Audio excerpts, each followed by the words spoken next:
카라코룸의 하늘은 언제나 푸르렀습니다. 13세기 중반 몽골 제국의 심장부였던 이 도시에서 한 여인이 네 아들을 바라보고 있었습니다. 소르카탄이 베키, 그녀의 이름은 제국의 역사에서 가장 지혜로운 여성으로 기억됩니다. 페르시아의 역사가 라시드 아띠는 그의 저서 집사에서 이렇게 기록했습니다. 만약 세상의 모든 현명한 여인을 한데 모은다 해도 소르카탄이 베키의 지혜에는 미치지 못할 것이다. 그녀는 툴루이의 미망인이었습니다. 툴루이 칭기즈칸의 막내 아들이자 가장 용맹한 전사였던 그는 일찍 세상을 떠났지만 소르카탄이는 홀로 네 아들을 키워냈습니다. 장남 몽케, 차남 쿠빌라이, 삼남 훌라구, 막내 아릭부카. 그녀는 이 네 아들을 네 개의 기둥이라 불렀습니다.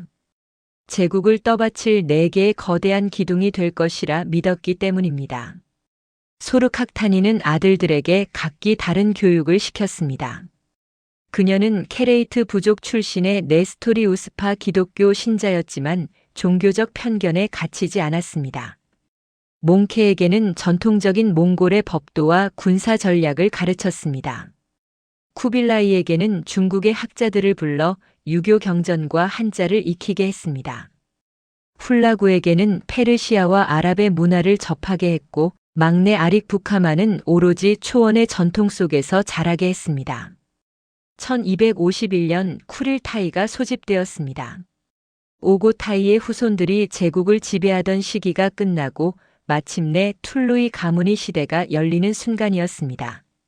소르카탄이의 치밀한 정치 공작과 바투의 지원으로 몽케가 데칸으로 선출되었습니다. 당시 원사는 이렇게 기록합니다. 천하의 제후들이 모두 모여 몽케를 칸으로 추대하니 하늘이 명한 바라 하였다. 몽케 칸의 즉위는 제국의 새로운 확장기를 예고했습니다. 그는 즉시 형제들에게 임무를 부여했습니다. 쿠빌라이는 동쪽으로 대리국과 남송을 정복하라는 명을 받았습니다. 훌라구는 서쪽으로 페르시아의 암살단과 바그다드의 아바스 칼리파국을 멸하라는 지시를 받았습니다. 막내 아릭부카는 카라코룸의 남아본토를 지키는 임무를 맡았습니다. 그러나 소르카탄이는 이미 알고 있었을지도 모릅니다. 제국이 너무 커지고 있다는 것을, 그리고 그 광대함이 언젠가 독이 될 것임을. 1252년 그녀가 세상을 떠나기 직전 카라코룸의 궁전에서 네 아들을 모두 불렀다고 전해집니다. 집사의 기록에는 이런 일화가 남아 있습니다. 소르카탄이는 네 개의 화살을 꺼내 아들들에게 하나씩 꺾어보라 했습니다. 각자의 화살은 쉽게 부러졌습니다. 그러나 네 개를 묶어 꺾으라 하자 아무도 부러뜨리지 못했습니다. 보거라, 나의 아들들이여. 너희가 하나로 뭉쳐있는 한 세상 어떤 힘도 너희를 꺾을 수 없다. 그러나 만약 서로 떨어진다면 너희 각자는 바람에 흔들리는 갈대처럼 약해질 것이다. 어머니의 가르침은 명확했습니다. 그러나 현실은 냉혹했습니다.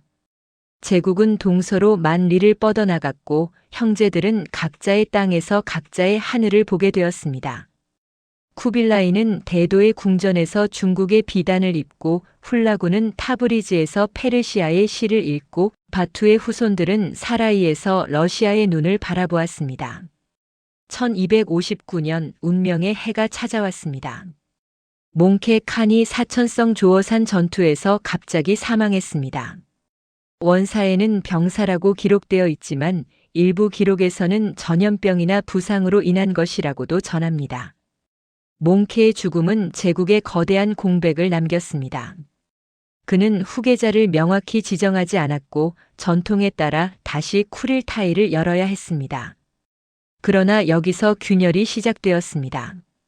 쿠빌라이는 개평, 즉 후날의 상도에서 급히 쿠릴타이를 소집했습니다. 전통적으로 쿠릴타이는 카라코룸에서 열려야 했지만 그는 중국 땅에서 스스로를 칸으로 선포했습니다. 이것은 명백한 규칙 위반이었습니다. 몇 달 후 막내 아릭부카는 카라코룸에서 또 다른 쿠릴타이를 열고 자신을 칸으로 선출했습니다. 제국에 두 명의 칸이 존재하게 된 것입니다. 집사는 이 순간을 이렇게 묘사합니다. 하나의 뿌리에서 나온 가지들이 서로 다른 방향으로 뻗어나갔고, 이제 그 가지들은 서로를 향해 날카로운 가시를 세우기 시작했다. 아릭부카는 전통주의자였습니다. 그는 형 쿠빌라이가 중국의 풍습에 물들어 몽골의 정체성을 배신했다고 여겼습니다. 실제로 쿠빌라이는 이미 중국식 관복을 입고 한족 신하들을 중용하며 유교적 통치 이념을 받아들이고 있었습니다. 아릭부카의 눈에 이것은 조상에 대한 모독이었습니다. 1260년부터 1264년까지 형제들은 서로를 향해 칼을 겨누었습니다. 이것이 바로 툴루이 내전입니다. 초원에서 벌어진 여러 차례의 전투에서 쿠빌라이는 더 우세한 경제력과 군사력으로 점차 우위를 점했습니다. 남송에서 올라오는 물자, 중국의 인구, 그리고 더 발달된 공성 무기들이 그의 승리를 견인했습니다. 1264년 아릭부카는 마침내 항복했습니다. 원사에는 쿠빌라이가 동생을 관대하게 용서했다고 기록되어 있지만 아릭부카는 얼마 지나지 않아 의문의 죽음을 맞이했습니다. 어떤 기록에서는 병사라고 하고 어떤 기록에서는 독사를 암시합니다. 진실이 무엇이든 소르카크타니의 네 아들 중 하나가 다른 아들의 손에 쓰러진 것은 분명했습니다. 이 내전은 단순한 권력 투쟁이 아니었습니다. 이것은 정체성의 전쟁이었습니다.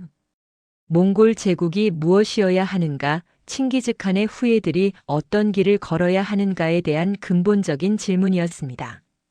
쿠빌라이는 승리했지만 그 승리의 대가는 컸습니다. 서방의 형제국들, 특히 차가타이 칸국과 오고타이, 칸국의 잔존 세력들은 쿠빌라이를 정통 칸으로 인정하지 않았습니다. 카라코룸의 궁전은 점차 텅 비어갔습니다. 쿠빌라이는 대도를 새로운 수도로 삼았고 중국식 이름인 원을 국호로 채택했습니다. 초원의 푸른 하늘 대신 자금성의 붉은 담장이 말젖술 대신, 중국의 차가 게르 대신 황금기와 궁전이 그의 일상이 되었습니다. 서쪽에서는 훌라구가 바그다드를 불태우며 이슬람 세계를 공포에 떨게 했고, 북쪽에서는 바투의 후손들이 러시아를 짓누르고 있었습니다. 중앙아시아의 차가타이 후예들은 끊임없이 내분을 거듭하며 옛 법도를 지키겠다고 외쳤습니다. 네 개의 기둥은 각자의 자리에서 하늘을 떠받치고 있었지만 그들이 떠받치는 하늘은 더 이상 같은 하늘이 아니었습니다. 소르카크타니의 무덤 앞에 선다면 우리는 무엇을 볼 수 있을까요? 아마도 그녀가 남긴 네 개의 화살이 각자 다른 방향으로 날아가 꽂힌 모습일 것입니다. 동쪽의 화살은 황금빛으로 빛나며 중국 대륙에, 서쪽의 화살은 붉게 타오르며 페르시아에, 북쪽의 화살은 하얗게 얼어붙어 러시아 초원에, 그리고 중앙의 화살은 부러진 채 중앙아시아의 모래 속에 묻혀 있을 것입니다. 제국은 멸망하지 않았습니다.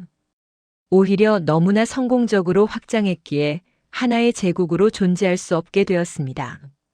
이것이 소르카크타니의 유산이 맞이한 역설이었습니다. 그녀가 키워낸 네 개의 기둥은 너무 강했고 너무 멀리 떨어져 있었으며 결국 서로 다른 세계가 되어버렸습니다. 하나의 뿌리에서 나온 가지들이 각자의 땅에서 꽃을 피울 때 뿌리는 서서히 썩어가고 있었습니다. 1264년 겨울 카라코룸에서 남쪽으로 1000리 떨어진 개평의 궁전에서 쿠빌라이는 창밖을 바라보고 있었습니다. 동생 아릭부카가 항복한 지 겨우 몇 달이 지난 시점이었습니다. 승리의 기쁨보다는 씁쓸함이 그의 얼굴에 가득했습니다. 페르시아의 역사가 라시드 아띠는 집사에서 이 순간을 이렇게 기록했습니다. 쿠빌라이 칸은 형제의 피로 얼룩진 왕좌에 앉아 자신이 무엇을 얻었고 무엇을 잃었는지 깊이 사색했다. 쿠빌라이가 직면한 문제는 단순하지 않았습니다. 그는 명목상 몽골 제국의 대칸이었지만 실제로는 서방의 칸국들로부터 인정받지 못하고 있었습니다. 차가타이 칸국의 알군은 공개적으로 쿠빌라이를 비난했습니다. 킵차크 칸국의 베르케는 중립을 지켰지만 마음속으로는 쿠빌라이의 정통성을 의심했습니다. 일칸국의 훌라구만이 형을 지지했지만 그마저도 페르시아 땅에 깊이 빠져들어 있었습니다. 1266년 쿠빌라이는 중대한 결정을 내렸습니다. 수도를 대도, 즉 오늘날의 베이징으로 완전히 옮기기로 한 것입니다. 이것은 단순한 행정적 결정이 아니었습니다. 이것은 상징적 선언이었습니다. 몽골 제국의 심장이 더 이상 초원이 아니라 중국 대륙이라는 선언이었습니다.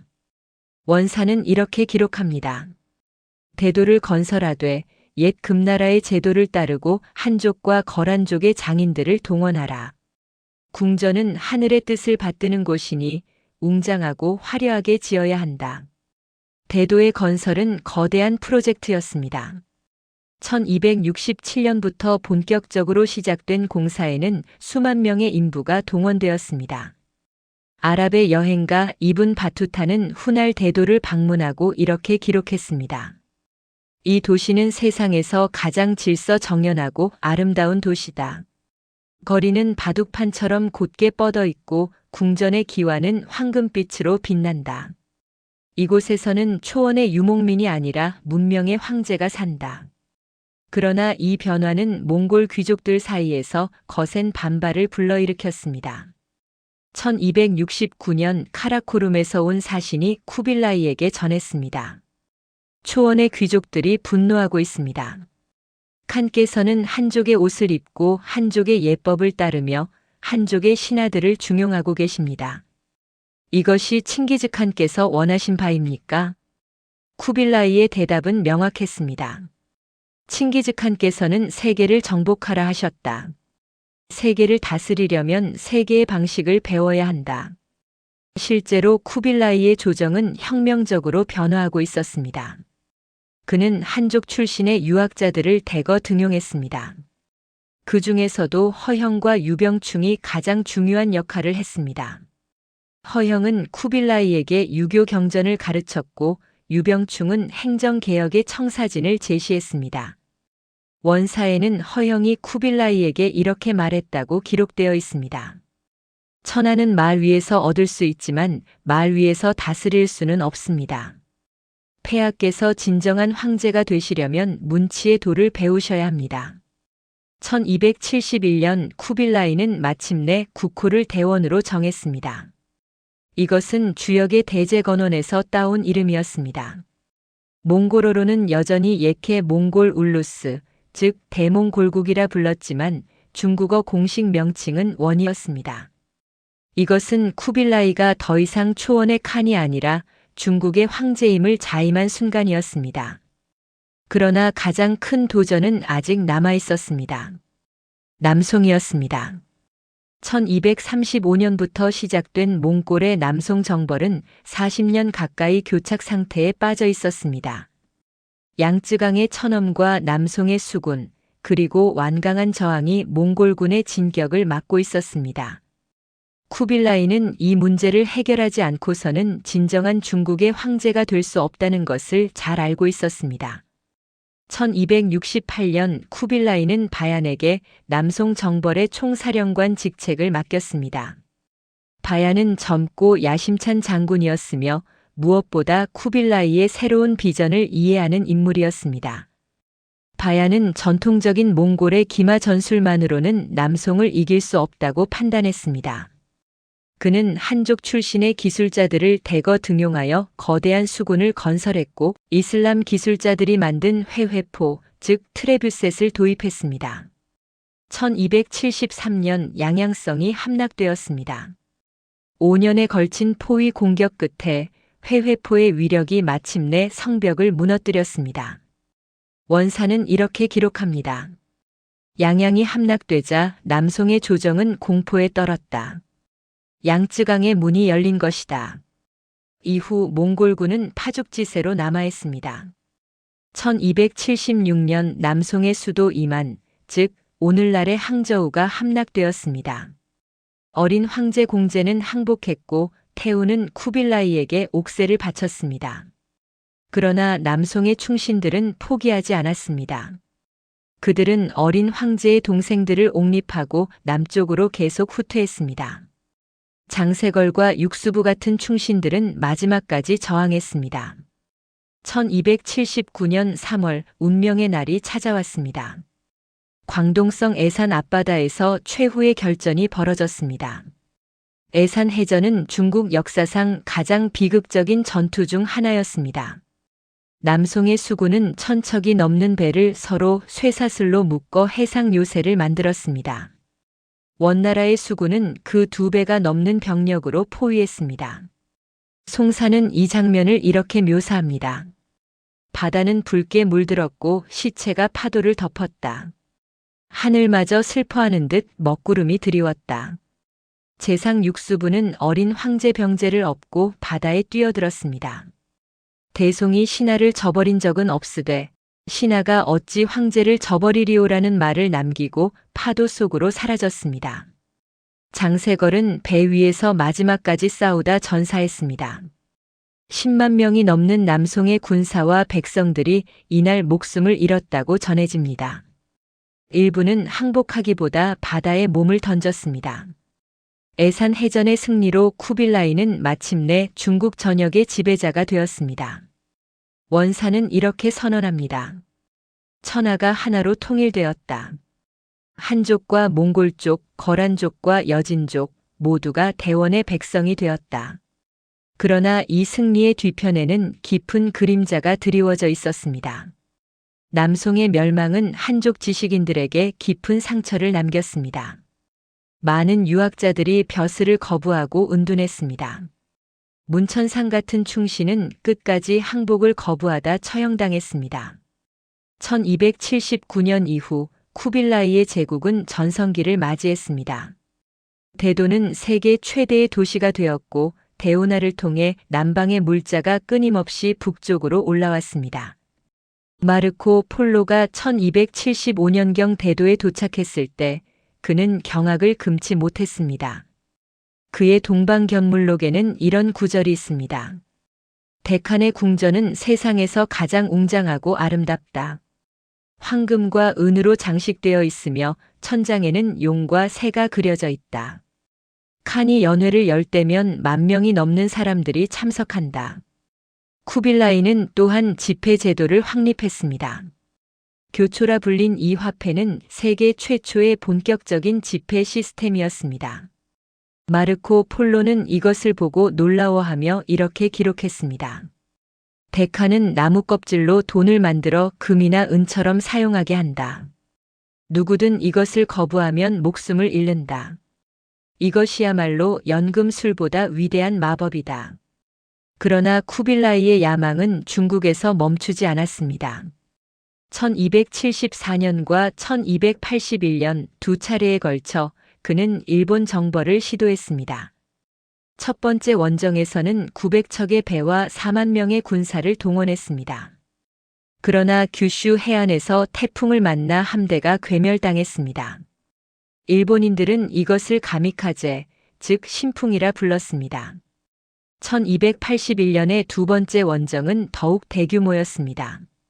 4,400척의 배와 14만 명의 군사가 동원되었습니다. 그러나 운명은 또다시 원나라의 등을 돌렸습니다. 7월 거대한 태풍이 함대를 덮쳤습니다. 원사는 이렇게 기록합니다. 바람과 파도가 하늘을 뒤덮었다. 배들이 서로 부딪히고 부서졌다. 10만의 군사가 바다에 수장되었다. 쿠빌라이는 세 번째 원정을 준비했지만 신하들의 거센 반대로 결국 포기해야 했습니다. 베트남 정벌도 실패로 끝났습니다. 1284년과 1287년 두 차례의 원정에서 원나라 군대는 열대 기후와 게릴라 전술에 고전했습니다. 베트남의 명장 쩌능다오는 바익당 전투에서 원나라 수군을 격파했습니다. 이 패배들은 쿠빌라이에게 깊은 좌절을 안겨주었습니다. 1280년대 후반 쿠빌라이는 늙어가고 있었습니다. 사랑하는 황후 차비가 1281년에 세상을 떠났고 후계자로 점찍었던 아들 진금도 1285년에 요절했습니다. 원사는 이 시기에 쿠빌라이를 이렇게 묘사합니다. 칸은 슬픔에 잠겨 날마다 술을 마셨다. 몸은 비대해지고 건강은 악화되었다.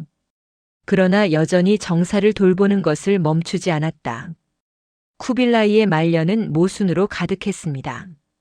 그는 중국의 황제가 되었지만 동시에 몽골의 칸이기를 포기하지 않았습니다. 여름이면 여전히 상도로 가서 초원의 바람을 맞았습니다.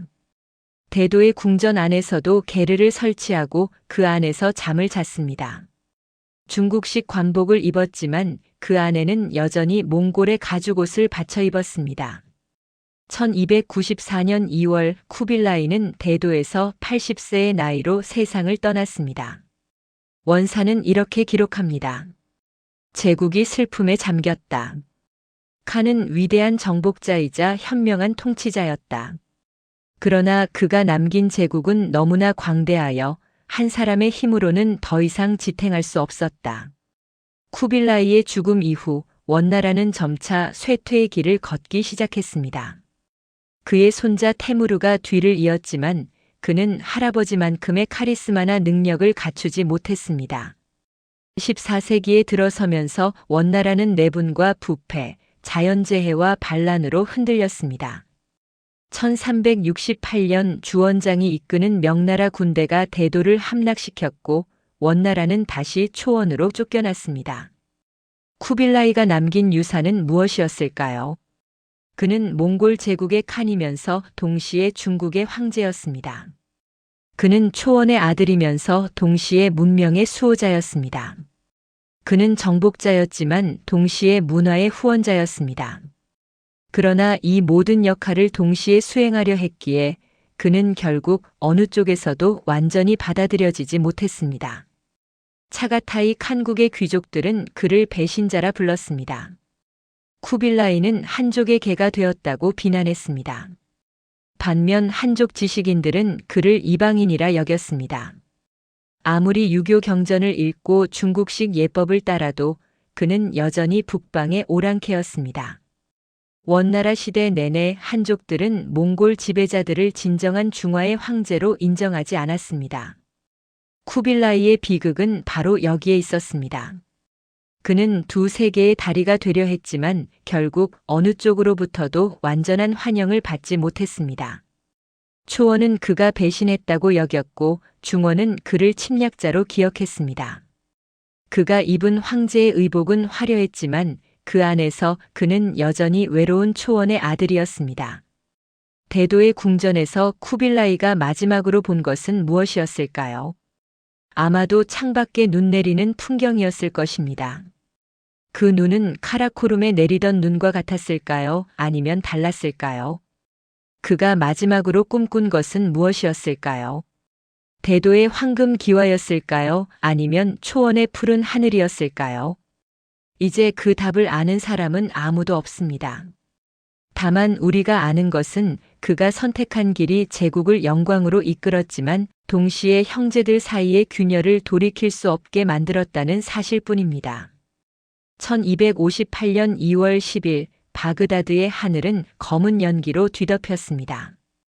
500년 동안 이슬람 세계의 심장부였던 이 도시가 불타고 있었습니다. 티그리스 강물은 먹물처럼 검게 변했다가 다시 피처럼 붉게 물들었습니다. 페르시아의 역사가 주바이니는 세계 정복자의 역사에서 이렇게 기록했습니다.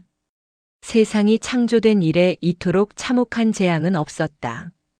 안티크리스트가 나타나도 이보다 더한 파괴를 가져오지는 못할 것이다.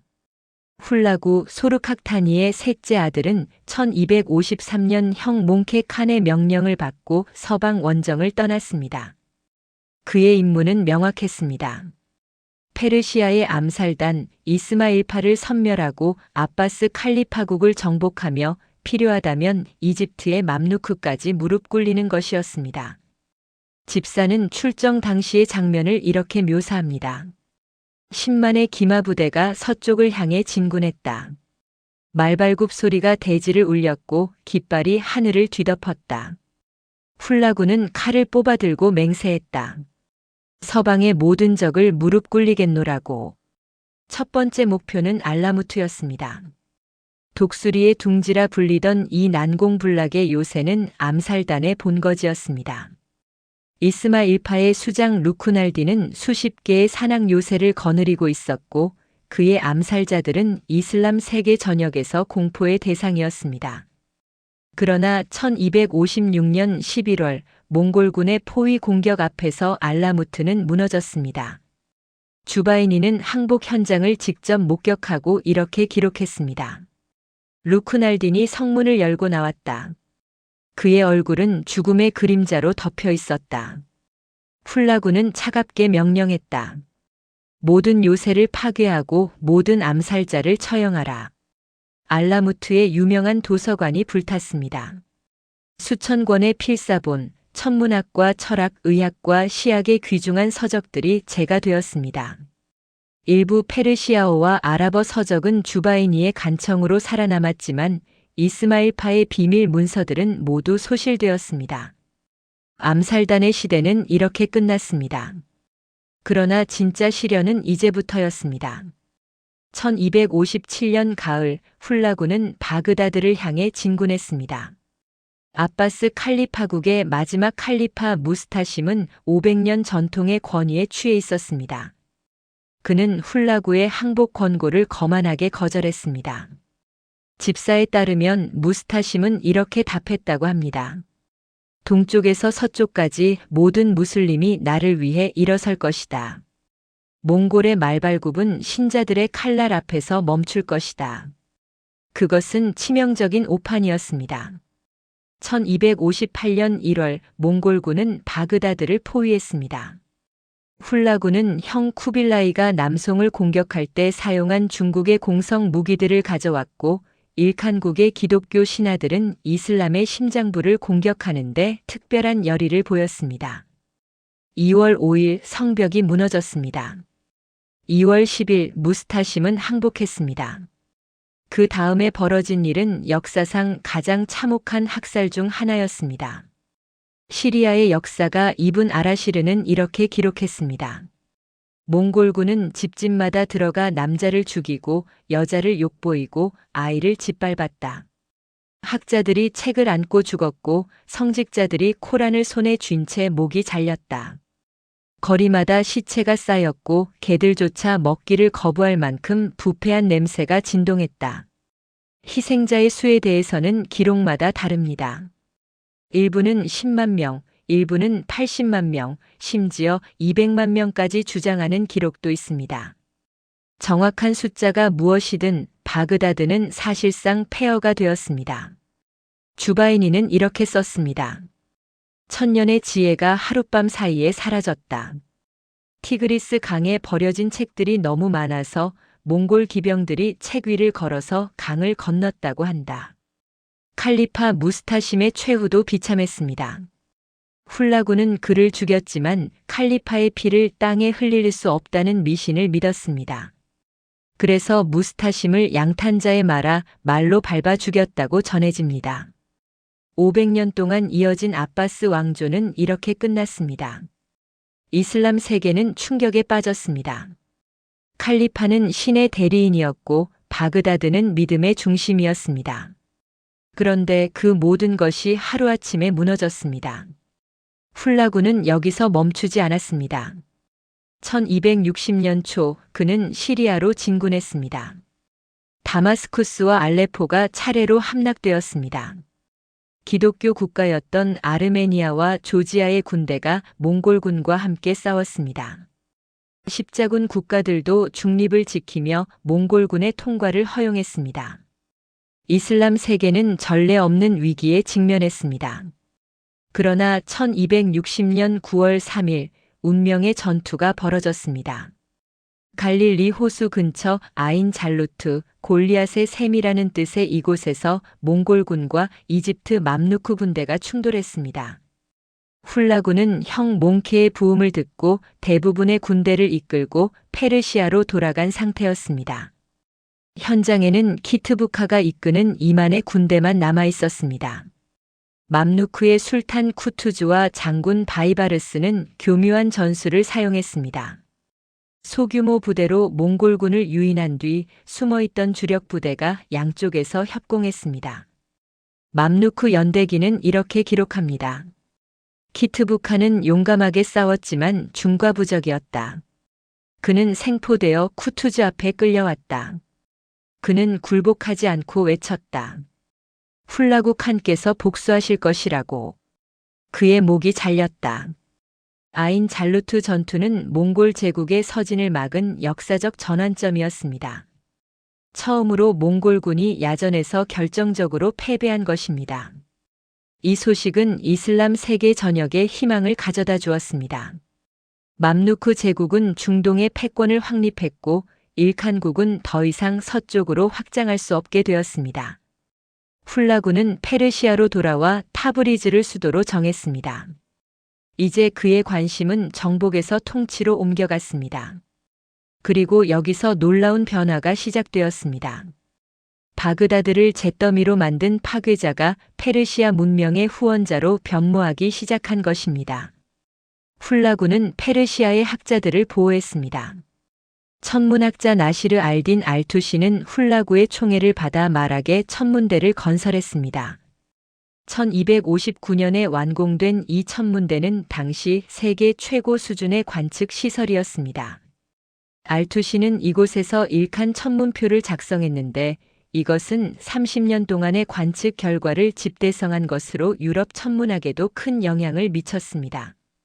라시드 아띠는 집사에서 이렇게 썼습니다. 훌라구 칸은 비록 정복자였으나 지식을 사랑했다. 그는 페르시아어와 아랍어를 배웠고 철학자들과 대화하기를 즐겼다. 그의 궁정에는 무슬림과 기독교인, 불교도와 유대인이 함께 있었다. 그러나 훌라구 자신은 불교도였고 그의 아내 도쿠즈 카투는 독실한 네스토리 우스파 기독교 신자였습니다. 일칸국 초기에는 기독교가 상당한 영향력을 행사했습니다. 교회가 건설되었고 기독교 신하들이 중용되었습니다. 이것은 무슬림 신민들에게 불만을 야기했지만 훌라구는 종교적 관용 정책을 유지했습니다.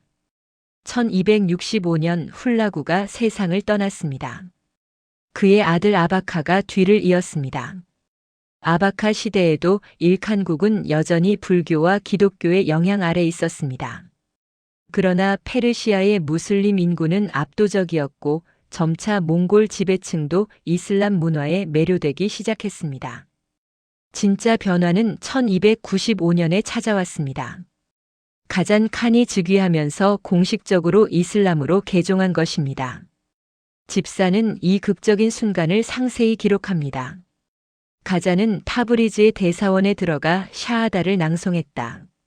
알라 외에 신은 없으며 무함마드는 그의 예언자라고. 이 소식을 들은 백성들이 환호했다. 몽골의 칸이 진정한 신자가 된 것이다. 가잔의 개종은 정치적 결단이었지만 동시에 진심이기도 했습니다. 그는 마흐무드라는 무슬림 이름을 받았고 이슬람 율법을 존중했습니다. 그는 라시드 아딘을 재상으로 임명하여 대대적인 개혁을 단행했습니다. 세금 제도를 정비하고 농업을 장려하며 상업을 활성화했습니다. 집사에는 이렇게 기록되어 있습니다. 가잔의 치세에 나라가 부유해지고 백성이 평안해졌다. 파괴된 도시들이 재건되었고 황폐한 땅에 다시 곡식이 자랐다. 가잔은 또한 문화의 대후원자였습니다. 그는 라시드 아딘에게 방대한 세계사를 편찬하라고 명령했습니다. 이것이 바로 집사, 즉 역사의 집성입니다. 이 책은 몽골 제국뿐만 아니라 중국, 인도, 유럽의 역사까지 다루는 최초의 진정한 세계사였습니다. 라시드 아딘은 중국 학자들, 인도 승려들, 유럽 여행자들을 만나 정보를 수집했습니다. 가잔의 뒤를 이은 올제이투 칸 역시 독실한 무슬림이었습니다. 그는 솔타니에의 거대한 영묘를 건설했는데 이것은 페르시아 이슬람 건축의 걸작으로 꼽힙니다. 높이 50m의 돔은 당시로서는 경이로운 기술이었습니다. 올제이투는 처음에는 수니파였다가 나중에 시아파로 개종했습니다. 이것은 일칸국이 얼마나 페르시아화 되었는지를 보여줍니다. 그러나 이 변화는 역설을 낳았습니다. 일칸국이 이슬람화될수록 원나라 및 다른 칸국들과의 거리는 멀어졌습니다. 쿠빌라이가 불교와 유교를 받아들였다면 일칸국의 칸들은 이슬람을 받아들였습니다. 킵차크 칸국도 점차 이슬람화되고 있었지만 그들의 이슬람은 일칸국의 이슬람과 달랐습니다. 언어도 달라졌습니다. 일칸국에서는 페르시아어가 공용어가 되었고 몽골어는 점차 잊혀졌습니다. 1304년 일칸국과 킵차크 칸국 사이에 평화 조약이 체결되었습니다. 두 나라는 수십 년 동안 카프카스와 아제르바이잔을 놓고 전쟁을 벌여왔습니다. 형제국끼리의 전쟁이었습니다.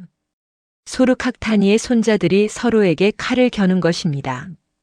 평화 조약이 체결되었을 때 양측의 사신들은 눈물을 흘렸다고 합니다. 우리는 왜 싸웠는가? 우리는 같은 조상의 후예가 아닌가? 그러나 이미 너무 늦었습니다. 일칸국과 킵차크 칸국은 이제 서로 다른 나라였습니다.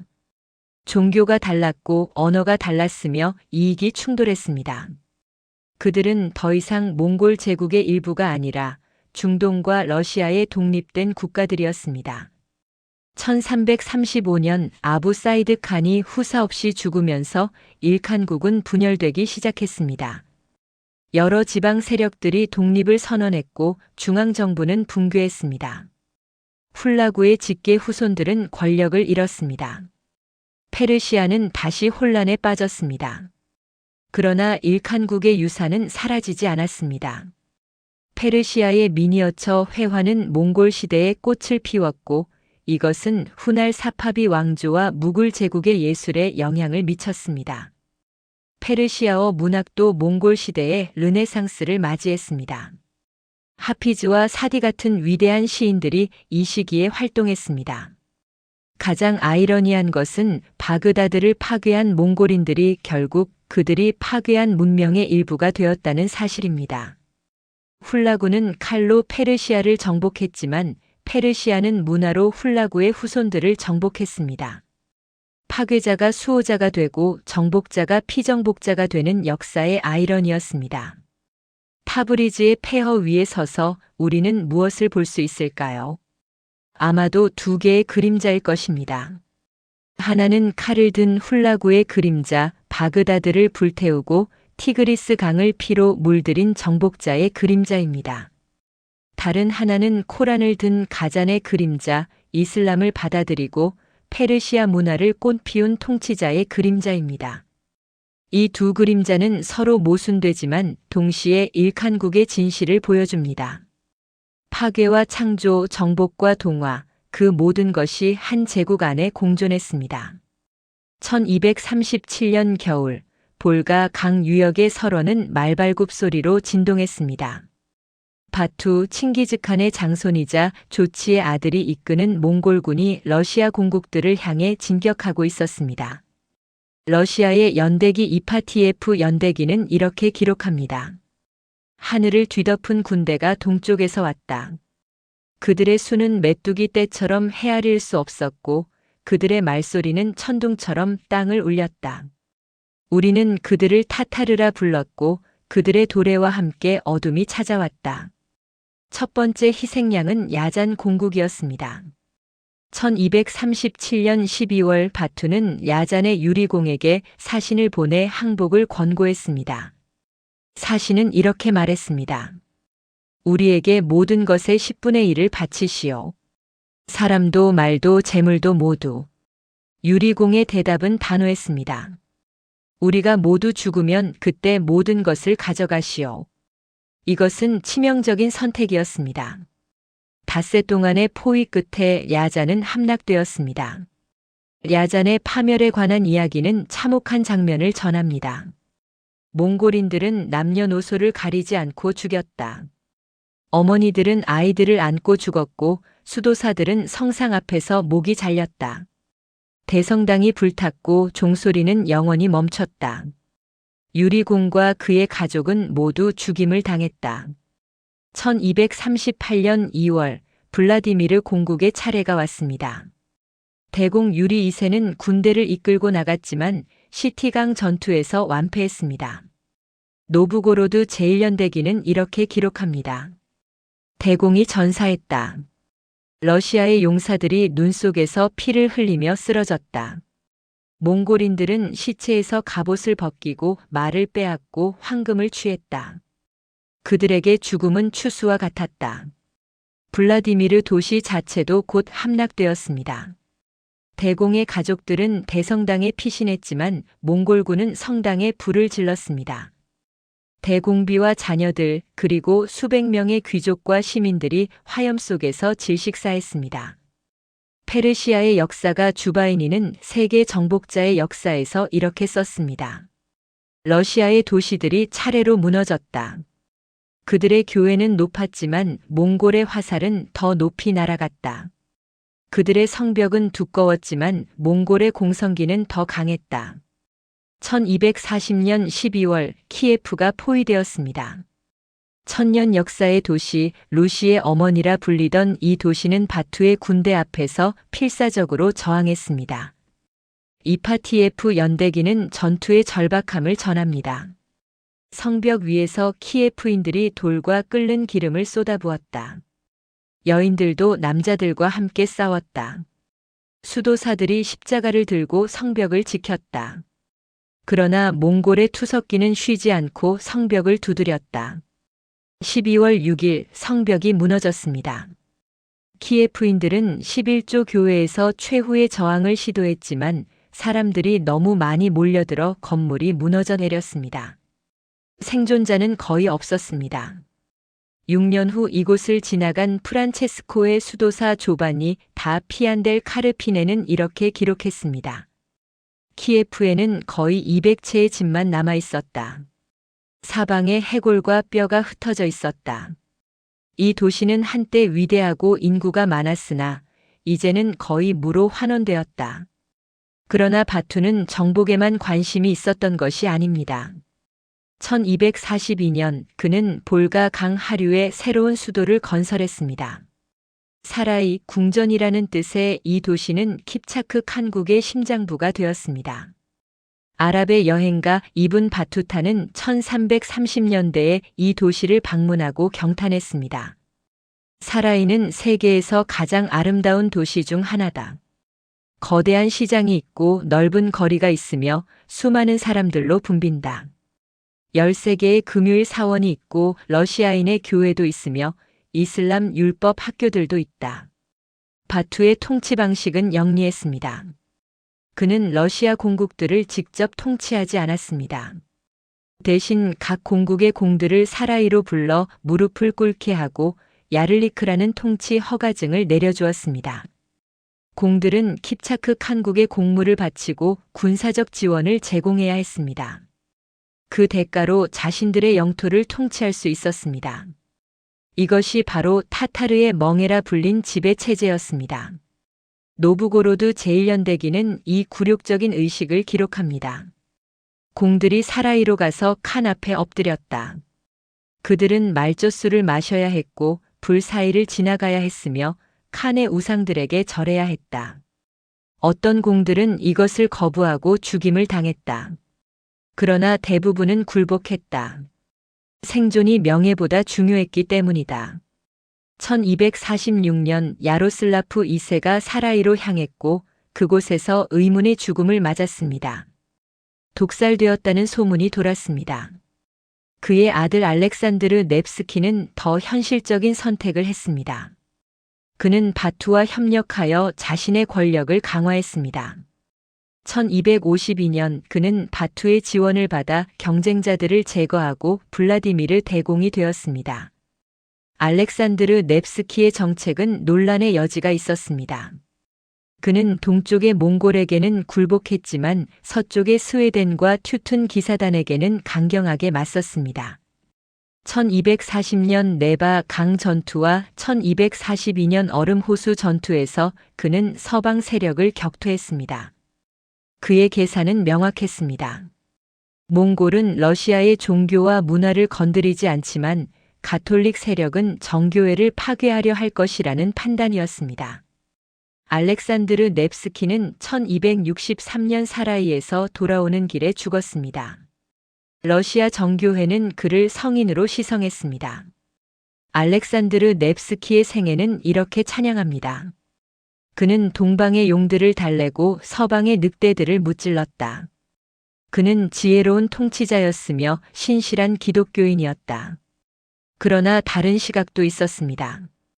일부 역사가들은 그가 몽골의 앞잡이가 되어 러시아의 자유를 팔아넘겼다고 비판했습니다. 13세기 후반 킵차크 칸국 내부에도 변화가 일어나기 시작했습니다. 바투의 동생 베르케가 1257년 권력을 잡았을 때 그는 이미 이슬람으로 개종한 상태였습니다.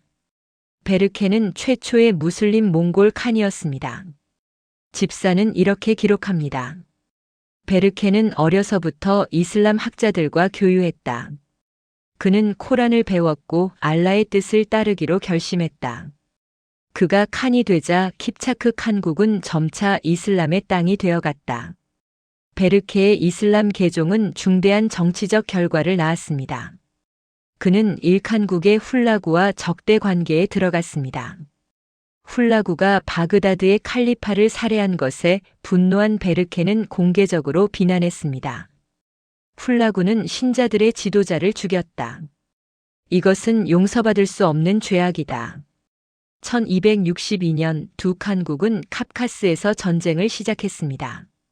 이것은 몽골 제국 역사상 최초의 본격적인 칸국 간 전쟁이었습니다. 소르카크타니의 손자들이 서로에게 칼을 겨눈 것입니다.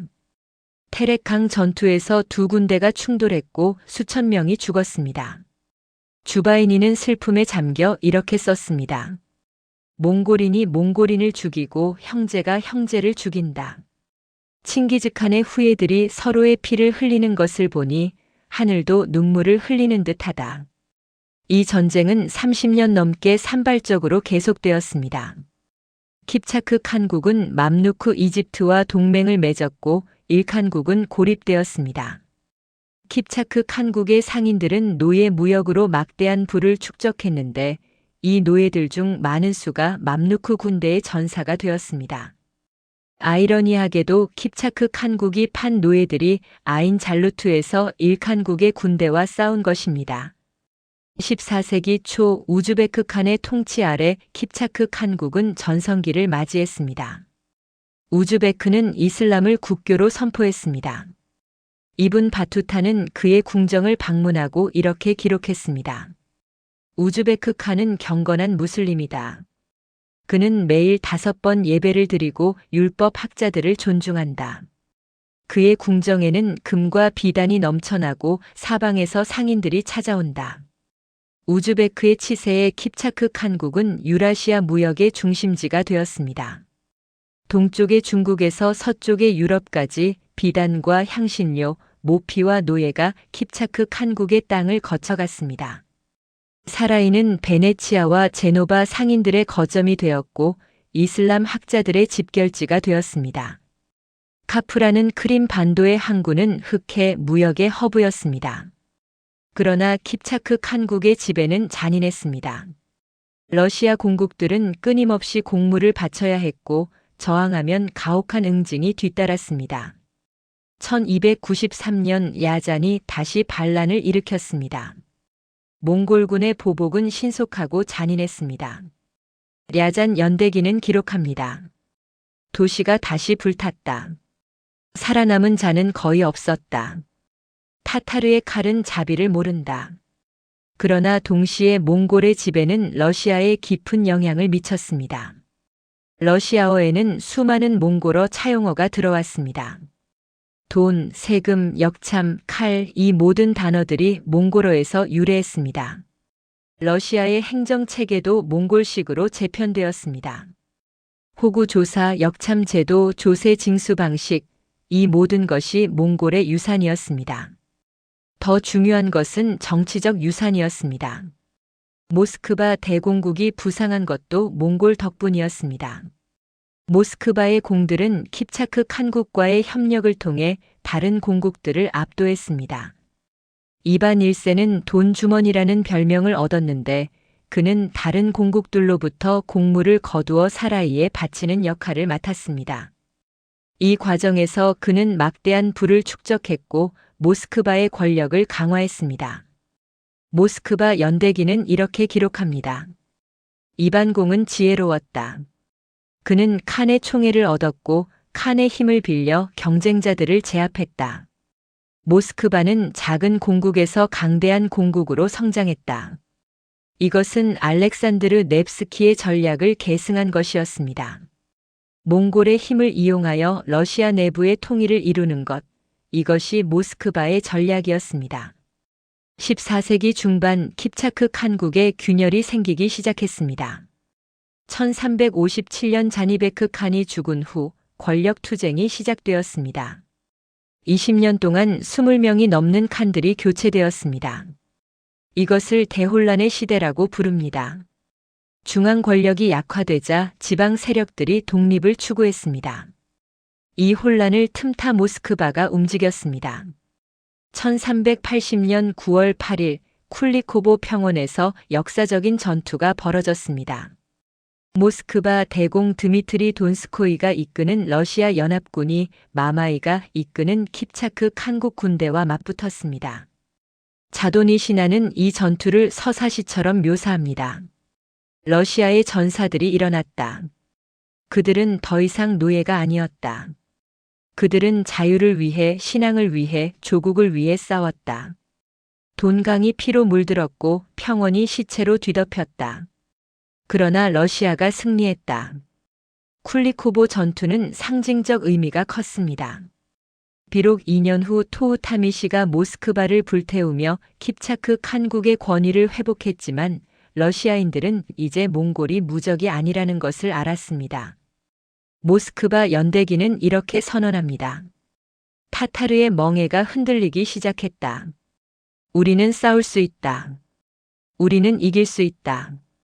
15세기에 들어서면서 킵차크 칸국은 완전히 분열되었습니다. 크림 칸국, 카잔 칸국, 아스트라한 칸국, 시비르 칸국, 이렇게 여러 개의 후계 국가들로 쪼개졌습니다. 1480년 이반 3세는 아흐마드 칸의 곡물 요구를 거부했습니다. 우그라 강에서 두 군대가 대치했지만 전투는 벌어지지 않았습니다. 몽골군은 그냥 철수했습니다. 러시아 역사가들은 이것을 타타르의 멍에의 종말이라고 부릅니다. 그러나 킵차크 칸국의 유산은 사라지지 않았습니다. 모스크바 대공국이 러시아 제국으로 성장하는 과정에서 그들은 몽골의 통치 방식을 많이 계승했습니다. 중앙 집권적 전제 정치, 엄격한 위계 질서, 광대한 영토에 대한 지배, 이 모든 것이 몽골의 유산이었습니다. 어떤 역사가들은 이렇게 말합니다. 러시아는 몽골을 물리쳤지만 동시에 몽골이 되었다. 킵차크 칸국의 수도 사라이는 16세기에 완전히 폐허가 되었습니다. 오늘날 그곳은 볼가 강변의 황량한 들판일 뿐입니다. 그러나 그곳에 서면 우리는 여전히 들을 수 있습니다. 말발굽 소리를, 칸의 명령을, 러시아 공들의 비탄을, 그리고 천천히 자라나는 저항의 불씨를. 황금 군단의 깃발은 사라졌지만 그들이 남긴 그림자는 여전히 러시아의 대지 위에 드리워져 있습니다. 얼어붙은 땅의 엄격한 주인들은 떠났지만 그들의 법도는 새로운 주인들에게 계승되었습니다. 1227년 칭기즈칸이 세상을 떠나기 직전 그는 광대한 제국을 네 아들에게 나누어 주었습니다. 장남 조치는 이미 먼저 세상을 떠났기에 그의 몫은 아들 바투에게, 차남 차가타이는 중앙아시아를, 삼남 오고타이는 제국의 중심부를, 막내 툴루이는 몽골 본토를 받았습니다. 원사는 이렇게 기록합니다. 차가타이는 서요를 멸하고 얻은 땅, 즉 알타이 산맥에서 아무다리아 강까지의 광활한 영토를 받았다. 이곳은 제국의 심장부였으며 칭기즈칸의 법도가 가장 순수하게 보존되어야 할 땅이었다. 차가타이는 아버지의 가장 충실한 아들이었습니다. 페르시아의 역사가 주바이니는 세계 정복자의 역사에서 이렇게 묘사합니다. 차가타이는 엄격하고 정의로웠다. 그는 야사 즉 칭기즈칸의 법전을 철저히 준수했으며 어떤 위반도 용납하지 않았다. 그의 형 조치가 아버지의 명령을 어긴 적이 있을 때 차가타이는 가차없이 그를 비난했다. 그는 법 앞에서 형제도 아들도 예외가 아니라고 믿었다. 차가타이의 영토는 독특했습니다. 사마르칸트와 부하라, 천년의 역사를 가진 실크로드의 진주들이 이곳에 있었습니다. 그러나 차가타이는 이 도시들의 화려함을 경계했습니다. 라시드 아딘의 집사에는 이런 일화가 전해집니다. 차가타이는 사마르칸트의 궁전에 머무르기를 거부하고 도시 밖에 게르를 치고 살았다. 그는 신하들에게 말했다. 돌로 된 집은 사람을 약하게 만든다. 우리는 초원의 아들들이며 바람과 하늘 아래서 살아야 한다고. 1242년 차가타이가 세상을 떠났습니다. 그의 죽음 이후 차가타이 칸국은 복잡한 권력 투쟁에 휩싸였습니다. 차가타이의 손자 카라 훌레구가 칸이 되었지만 실권은 오고타이의 미망인 퇴레게네가 임명한 섭정들이 쥐고 있었습니다. 원사는 이 시기를 혼란의 시대라고 묘사합니다. 칸국은 분열되었다. 동쪽은 유목 생활을 고집하는 보수파가, 서쪽은 정주 문명에 적응하려는 개혁파가 장악했다. 1251년 몽케 칸이 대칸으로 즉위하면서 차가타이 칸국에도 변화가 찾아왔습니다. 몽케는 카라 훌레구를 폐위하고 차가타이의 손자 예수 몽케를 새로운 칸으로 임명했습니다. 그러나 진짜 권력자는 몽케가 파견한 감독관들이었습니다. 주바이니는 이렇게 기록합니다. 차가타이 칸국은 더 이상 독립적이지 않았다. 카라코룸의 대칸이 진짜 주인이었고 차가타이의 후예들은 명목상의 통치자에 불과했다. 1260년대 쿠빌라이와 아릭부카의 내전이 벌어지자 차가타이 칸국도 분열되었습니다. 알구라는 야심찬 통치자가 등장했습니다. 그는 처음에는 아릭부카를 지원했지만 곧 독자적인 길을 걷기 시작했습니다. 집사는 알구를 이렇게 평가합니다. 알구는 교활하고 잔인했다. 그는 쿠빌라이의 권위를 인정하지 않았고 차가타이 칸국의 진정한 독립을 추구했다.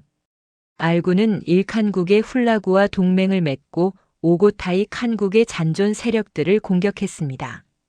1266년 그는 오고타이의 손자 카이두와 전투를 벌였습니다. 그러나 승리의 순간 알구는 갑자기 사망했습니다. 독살되었다는 소문이 돌았습니다.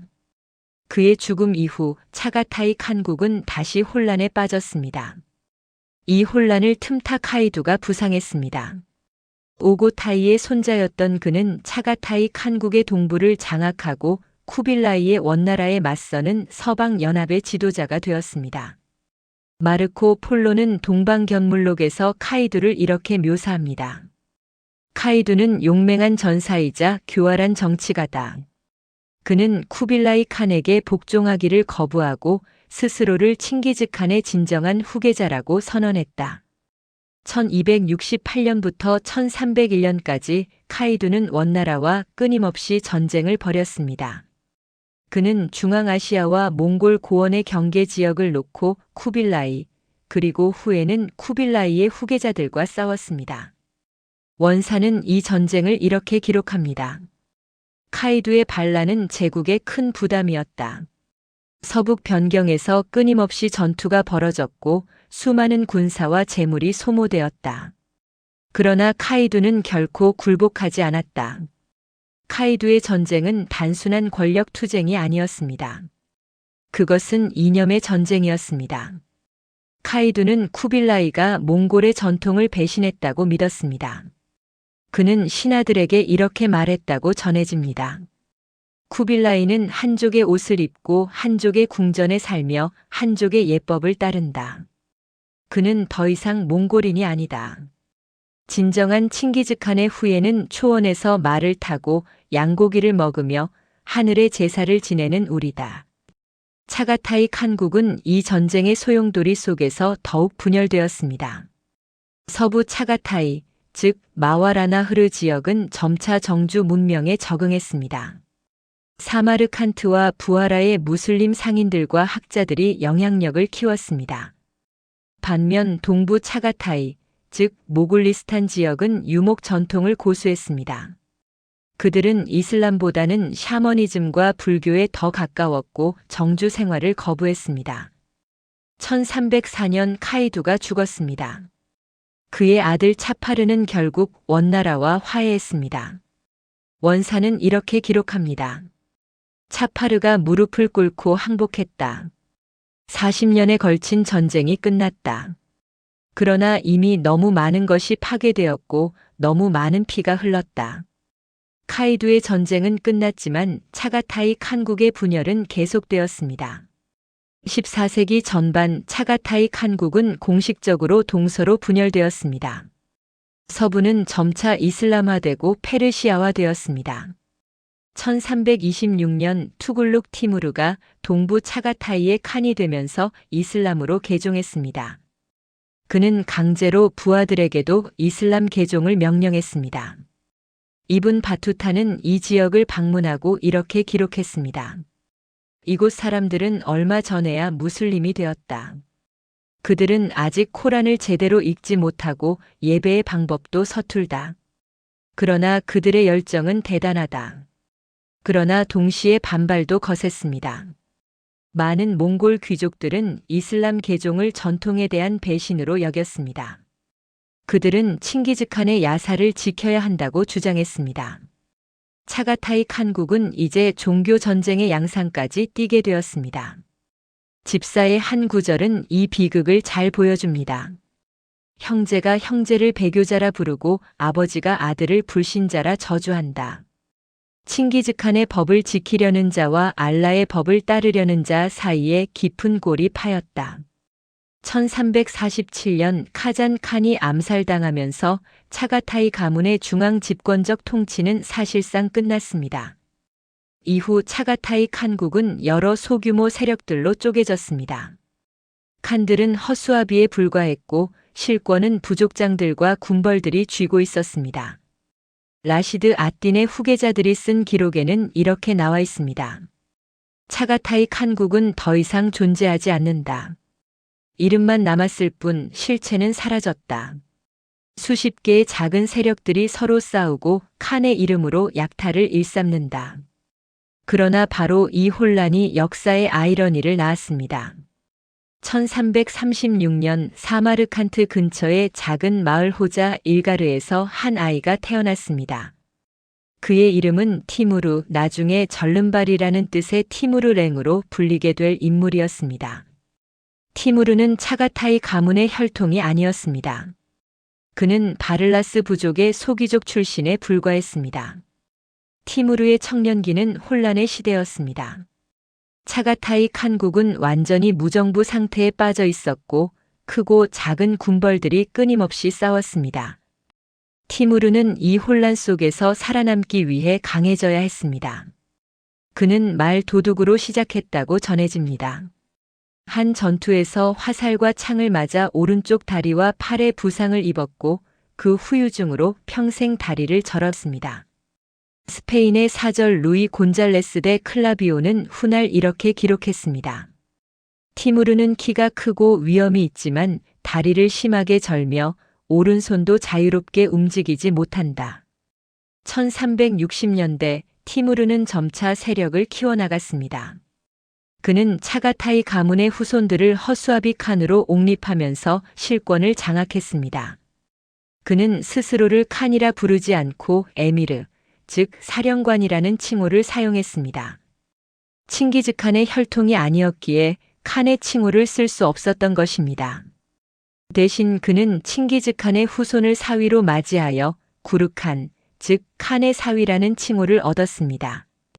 1370년 티무르는 마침내 서부 차가타이 칸국의 사실상 지배자가 되었습니다. 그는 사마르칸트를 수도로 정했습니다. 아랍의 역사가 이븐 아라브샤는 티무르의 경위에서 이렇게 썼습니다. 티무르는 잔인하고 피에 굶주린 정복자였다. 그러나 동시에 건축과 예술을 사랑하는 후원자이기도 했다. 그는 사마르칸트를 세계의 중심으로 만들고자 했다. 1380년대부터 티무르는 본격적인 정복 전쟁을 시작했습니다. 그는 먼저 호라즘을 정복했고 이어서 페르시아로 진격했습니다. 1387년 그는 이스파한을 점령했습니다. 도시가 반란을 일으키자 티무르는 가차없이 보복했습니다. 7만 명이 학살당했고 그들의 머리로 탑을 쌓았습니다. 이것은 훌라구의 바그다드 학살을 떠올리게 하는 참혹한 광경이었습니다. 1393년 티무르는 바그다드를 점령했습니다. 다시 한번 티그리스 강은 피로 물들었습니다. 1398년 그는 인도의 델리를 약탈했습니다. 10만 명의 포로들이 학살당했습니다. 인도의 역사가들은 티무르를 악마라고 불렀습니다. 1400년 그는 시리아를 침공하여 다마스쿠스와 알레포를 파괴했습니다.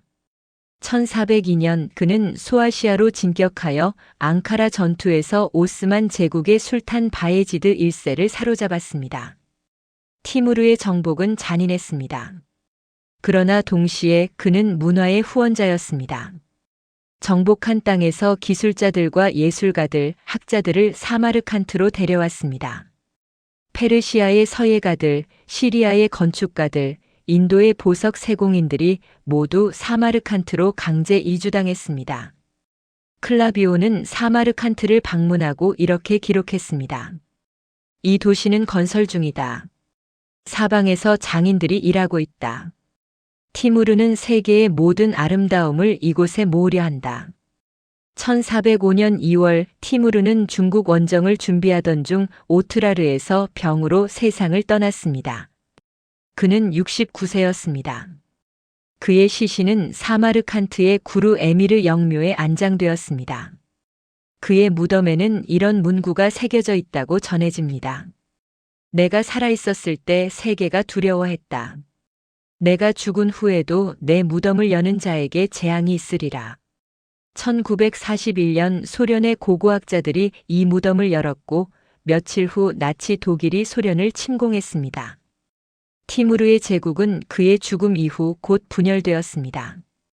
그의 아들들과 손자들이 제국을 나누어 가졌습니다. 그러나 티무르의 유산은 계속되었습니다. 그의 증손자 바부르는 인도로 가서 무굴 제국을 세웠습니다. 티무르 왕조의 통치자들은 페르시아 문화와 이슬람 예술의 위대한 후원자가 되었습니다. 사마르칸트와 헤라트, 부하라는 15세기 이슬람 세계의 문화적 중심지가 되었습니다. 차가타이 칸국의 역사는 역설로 가득합니다. 칭기즈칸의 법도를 가장 충실히 지키려 했던 이 나라는 가장 먼저 그 법도를 잃어버렸습니다. 변화를 거부했던 이 땅은 가장 극심한 혼란을 겪었습니다. 그러나 바로 그 혼란 속에서 칭기즈칸의 혈통도 아닌 한 절름발이가 일어나 제국의 영광을 재현하려 했습니다. 티무르는 스스로를 칭기즈칸의 후계자라고 선언했지만 실제로는 매우 달랐습니다. 칭기즈칸은 유목민의 법도를 세웠지만 티무르는 페르시아의 문명인이었습니다. 칭기즈칸은 초원의 하늘의 제사를 지냈지만 티무르는 알라에게 기도했습니다. 칭기즈칸은 제국을 자식들에게 나누어 주었지만 티무르가 남긴 것은 폐허와 예술이었습니다. 사마르칸트의 레기스탄 광장에 서면 우리는 차가타이 칸국의 운명을 볼 수 있습니다. 칭기즈칸의 순수한 법도를 지키려 했던 그 꿈은 실패했습니다. 그러나 그 실패의 잿더미 위에서 새로운 문명이 꽃을 피웠습니다.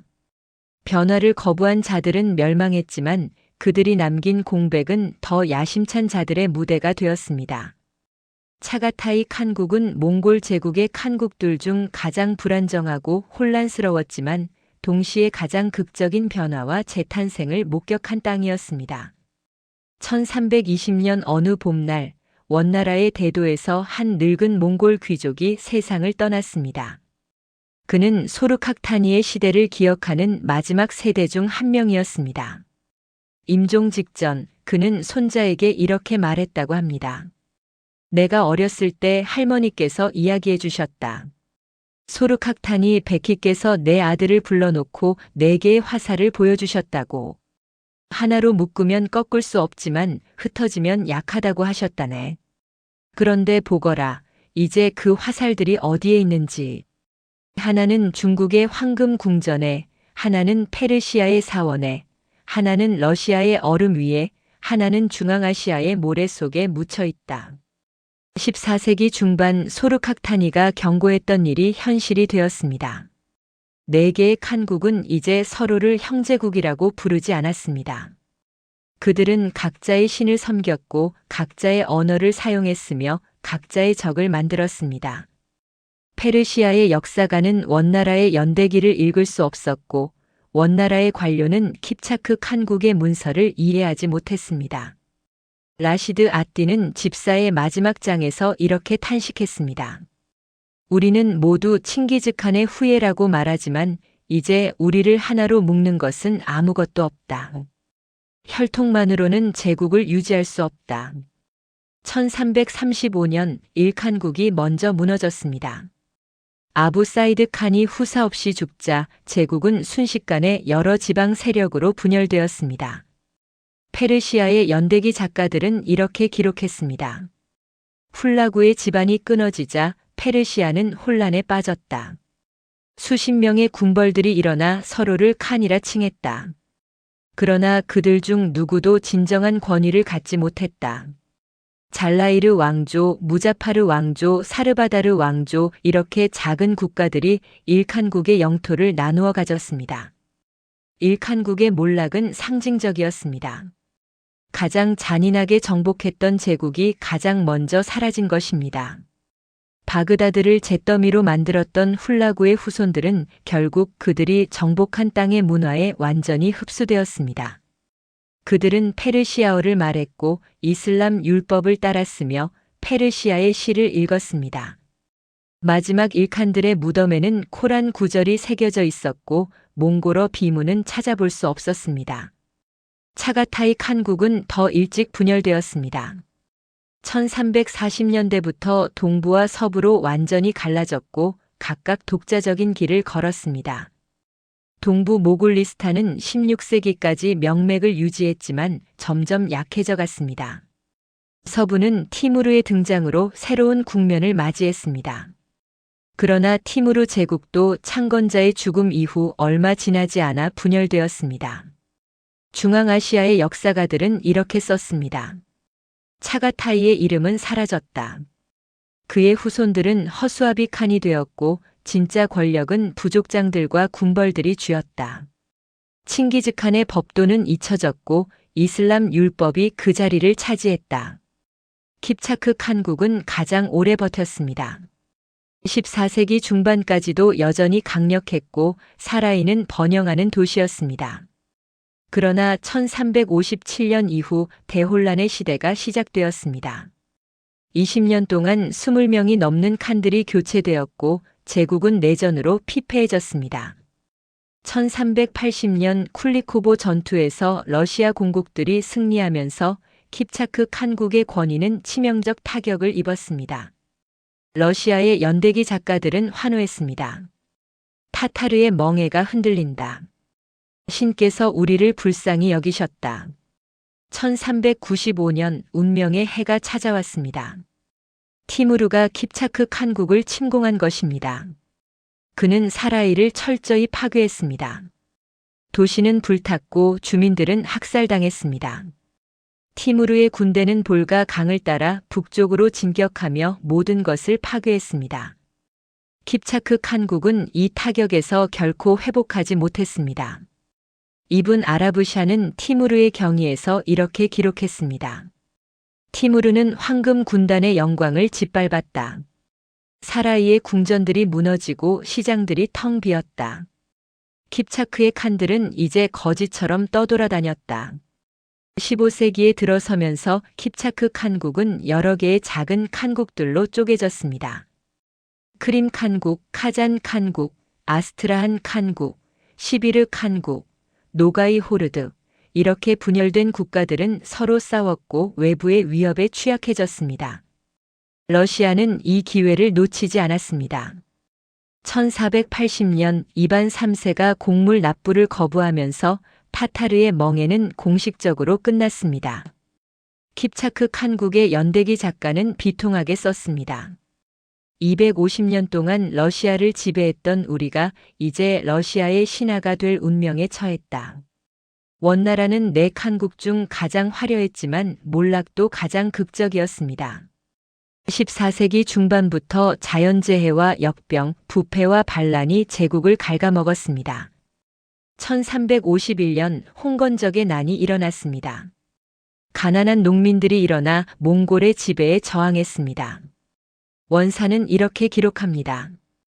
백성들이 붉은 두건을 쓰고 반란을 일으켰다. 그들은 몽골인들을 오랑캐라 부르며 중화를 회복하자고 외쳤다. 불길은 순식간에 천하로 번졌다. 1368년 주원장이 이끄는 명나라 군대가 대도를 포위했습니다. 원나라의 마지막 황제 토곤 테무르는 싸우지 않고 도망쳤습니다. 그는 북쪽 초원으로 달아나면서 이렇게 말했다고 전해집니다.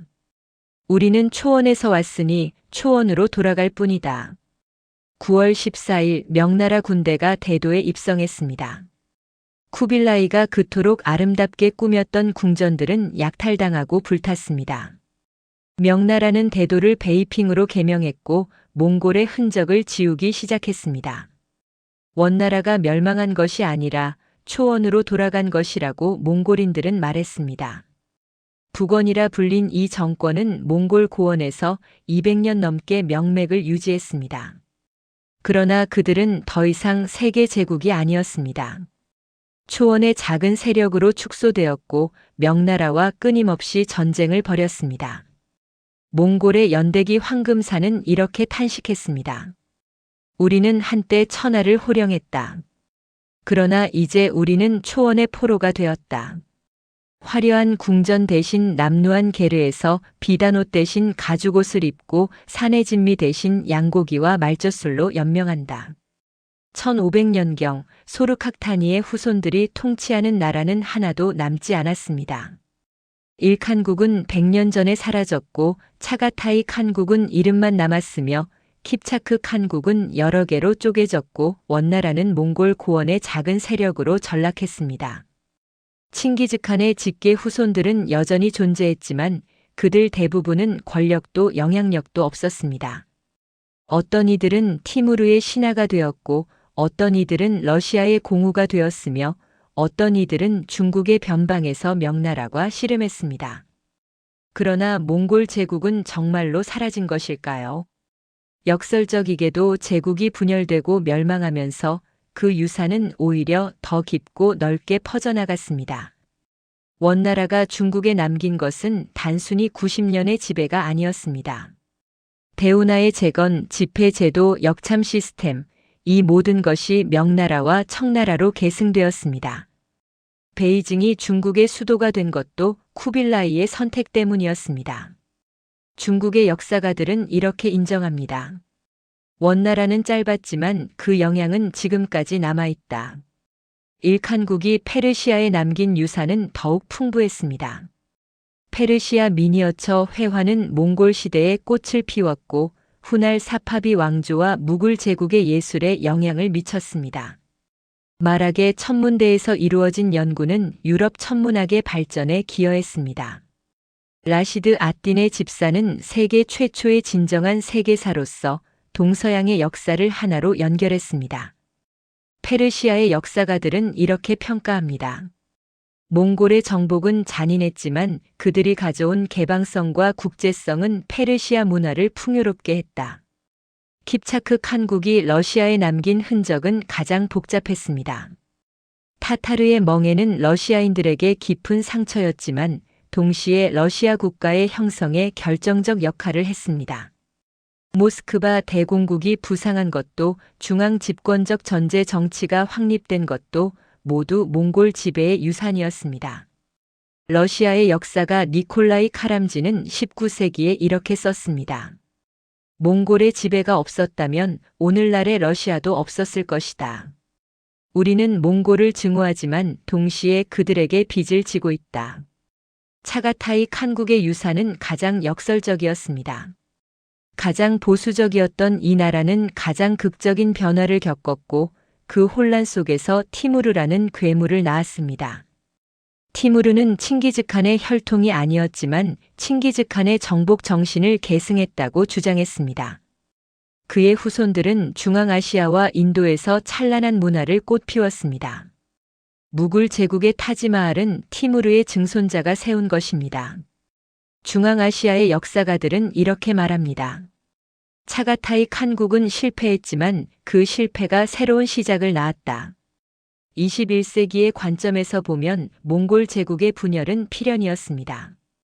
13세기의 기술로는 유라시아 전체를 하나의 제국으로 통치하는 것이 불가능했습니다. 말을 타고 카라코룸에서 사라이까지 가는 데만 몇 달이 걸렸고 대도에서 타브리즈까지는 반년 이상 걸렸습니다. 이런 거리를 하나의 중앙정부가 효과적으로 통제할 수 없었습니다. 더 근본적인 문제는 문화의 차이였습니다. 중국의 유교 문명, 페르시아의 이슬람 문명, 러시아의 정교회 문명, 중앙아시아의 유목 문화, 이 모든 것을 하나의 제국 안에 통합하는 것은 애초에 불가능한 꿈이었을지 모릅니다.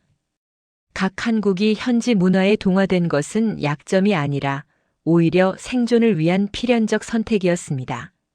소르카타니는 틀렸을까요? 그녀의 내 화살 이야기는 실패한 교훈이었을까요? 아닐지도 모릅니다. 화살들은 흩어졌지만 완전히 사라지지는 않았습니다. 각각의 화살은 떨어진 땅에 뿌리를 내렸고 그 땅의 일부가 되었습니다. 몽골 제국은 하나의 정치적 실체로서는 사라졌지만 그 유산은 유라시아 전역에 퍼져 오늘날까지 이어지고 있습니다. 카라코룸의 폐허에 서면 우리는 무엇을 볼 수 있을까요? 무너진 성벽과 부서진 기와 바람에 흩날리는 모래먼지. 그러나 상상력을 발휘하면 우리는 볼 수 있습니다. 소르카타니가 내 아들을 바라보던 모습을, 몽케가 제국의 확장을 명령하던 순간을, 쿠빌라이가 중국으로 떠나던 날을, 훌라구가 서쪽을 바라보던 눈빛을, 아릭부카가 마지막까지 초원을 지키려 했던 고집을. 대도의 예터에 서면 쿠빌라이의 꿈을 느낄 수 있습니다. 초원의 아들이 황제가 되려 했던 야망을, 두 세계의 다리가 되려 했던 시도를, 그리고 그 과정에서 겪었던 고독을. 타브리즈의 유적지에서는 훌라구의 모순을 생각하게 됩니다. 파괴자가 어떻게 수호자가 되었는지를, 정복자가 어떻게 피정복자가 되었는지를. 사라이의 빈 들판에 서면 킵차크 칸국의 엄격함을 상상할 수 있습니다. 황금 군단의 위용을, 타타르의 멍에 아래 신음하던 러시아를, 그리고 결국 승리한 것은 피지배자였다는 역사의 아이러니를. 사마르칸트의 레기스탄 광장에서는 차가타이 칸국의 혼란과 재생을 목격합니다. 보수주의가 어떻게 무정부 상태로 이어졌는지를, 그리고 그 혼란 속에서 어떻게 티무르라는 새로운 정복자가 탄생했는지를. 소르카타니의 눈물은 헛되지 않았습니다. 그녀가 키워낸 네 아들과 그 후손들은 세계의 지도를 다시 그렸습니다.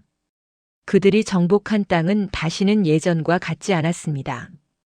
중국은 몽골 이후 더 이상 고립되지 않았고, 페르시아는 몽골 이후 새로운 문화적 전성기를 맞이했으며, 러시아는 몽골 이후 강대국으로 성장했고, 중앙아시아는 몽골 이후 동서 문명의 교차로가 되었습니다. 대제국은 멸망하지 않았습니다. 그것은 변화했습니다.